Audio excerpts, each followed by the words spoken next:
सच में Michael Jackson एक औरत थे? सच्चाई जानकर आपके होश उड़ जाएंगे। इजराइल और फिलिस्तीन के झगड़े में पूरी दुनिया इंडिया का मजाक उड़ा रही है, लेकिन क्यों? आखिर क्यों सलमान खान की आने वाली मूवी टाइगर 3 फ्लॉप हो सकती है? और कैसे इन इन्फ्लुएंसर्स ने अपनी ऑडियंस के साथ 17 करोड़ रुपए का फ्रॉड कर दिया? आखिर क्यों तारक मेहता से भी अधिक पॉपुलर FIR टीवी शो को बंद कर दिया गया? और ज्यादातर खूबसूरत अभिनेत्रियों को करियर जल्दी खत्म क्यों हो जाता है? जानने के लिए इस वीडियो को अंत तक जरूर देखिएगा। फैक्ट नंबर 12, क्या आपको पता है कि माइकल जैक्सन थे तो मर्द, लेकिन उनकी आवाज लड़कियों की तरह थी। जब माइकल 12-13 साल की उम्र के थे तब उनके पापा ने माइकल जैक्सन को एक इंजेक्शन लगवा दिया, जिसकी वजह से माइकल के मेल हार्मोन से रिसेप्टर ब्लॉक हो गए, जिससे माइकल नामर्द बन गए और माइकल की आवाज पतली ही रह गई। लेकिन अब आप बोलेंगे माइकल जैक्सन के तो 3 बच्चे हैं। तो दोस्तों आपको बता दें कि माइकल जैक्सन उनके बच्चों के बायोलॉजिकल फादर नहीं थे। फैक्ट नंबर 11, इजराइल और फिलिस्तीन के झगड़े में पूरी दुनिया इंडिया का मजाक उड़ा रही है, लेकिन क्यों? क्योंकि इसमें हाथ हमारे देशवासियों का ही है। कुछ इन्फ्लुएंसर्स के कहने पर कि कोका कोला एक इजरायली कंपनी है, वो इसे पहले खरीद कर बर्बाद कर रहे हैं। उनके नजर में ऐसा करना बायकॉट करना है और वो ये सब करके फिलिस्तीन को सपोर्ट कर रहे हैं। लेकिन अब उन्हें कौन बताए कि कोका कोला इजरायली कंपनी नहीं बल्कि अमेरिकन कंपनी है, और वो ऐसा करके उल्टा उस कंपनी की सेल बढ़ा रहे हैं, ना कि बायकॉट कर रहे हैं। फैक्ट नंबर 10, कुछ रिपोर्ट्स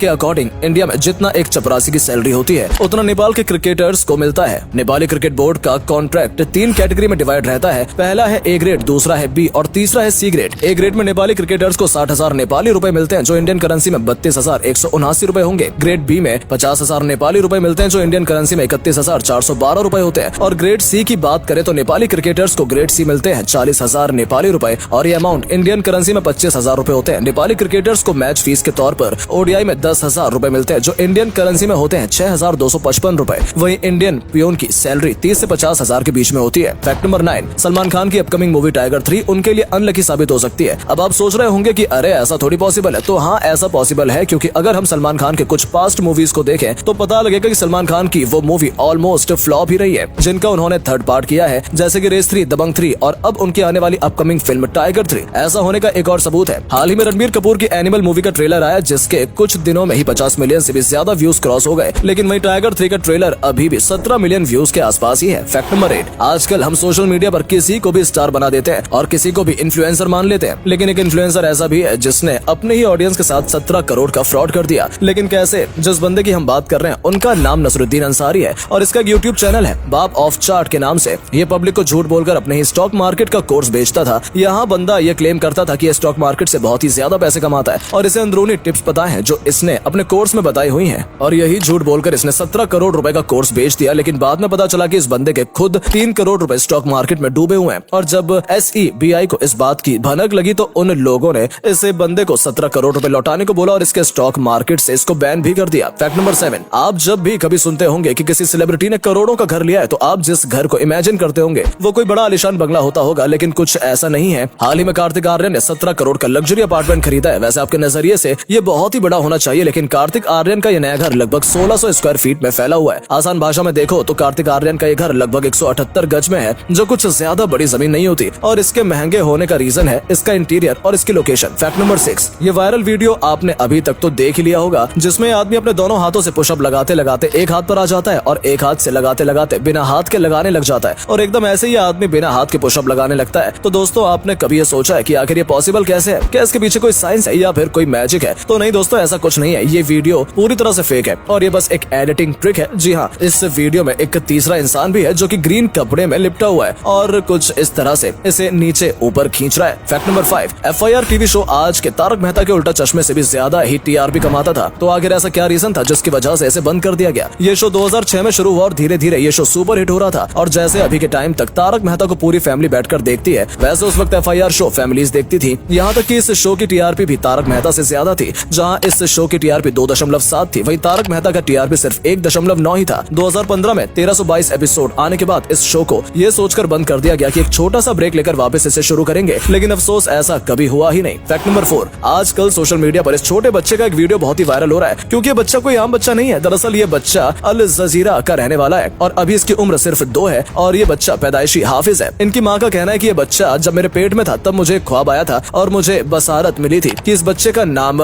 याह्या रखा जाए। इस बच्चे के सामने कुरान पाक की कोई भी आयत पढ़ने से ये अगली आयत पढ़नी शुरू कर देता है। फैक्ट नंबर 3, जब पहले टीवी पर मैगी की एड आती थी तब इनकी टैगलाइन होती थी कि एक पैक में 3 रोटी के गुण, और ये लोग उस टाइम पर ऐसे लाइंस लिखकर सबको मैनिपुलेट किया करते थे। लेकिन जैसे मार्केट में पतंजलि वाला अपना आटा नूडल्स लेकर आए और मैगी को एक्सपोज कर दिया, तब जाकर इन्होंने रातों रात अपने पुराने पैकेट पर से हेल्दी का टैग हटा दिया और आटा नूडल्स का एक नया पैक लॉन्च करके उसके अंदर हेल्दी ऑप्शन को ऐड कर दिया। आज की तारीख में अगर आप इनके किसी भी ऐड को उठाकर देखोगे तब आपको कहीं भी हेल्दी लिखा हुआ नहीं दिखेगा। फैक्ट नंबर 2, आपने सुखविंदर सिंह का हौले हौले गाना तो सुना ही होगा, लेकिन जरा अब ये मोहम्मद रफी वाला वर्जन सुनो। क्या हौले हो जाएगा प्यार। तो मैं बताता हूँ, मोहम्मद रफी वाला वर्जन AI जनरेटेड है, मतलब उस गाने को AI की हेल्प से बनाया गया है और वो भी इतना एक्यूरेट। सोशल मीडिया पर लोग इस AI को काफी तारीफ कर रहे हैं और इसकी काबिलियत से काफी इम्प्रेस हैं, लेकिन वो लोग इस बात से अनजान है कि आर्टिफिशियल इंटेलिजेंस इंसानों के लिए किस लेवल तक का खतरा बन सकता है। AI अभी काफी लोगों की नौकरियां तो खा ही रहा है, लेकिन लोग अब इसके through fake news, fake videos और फेक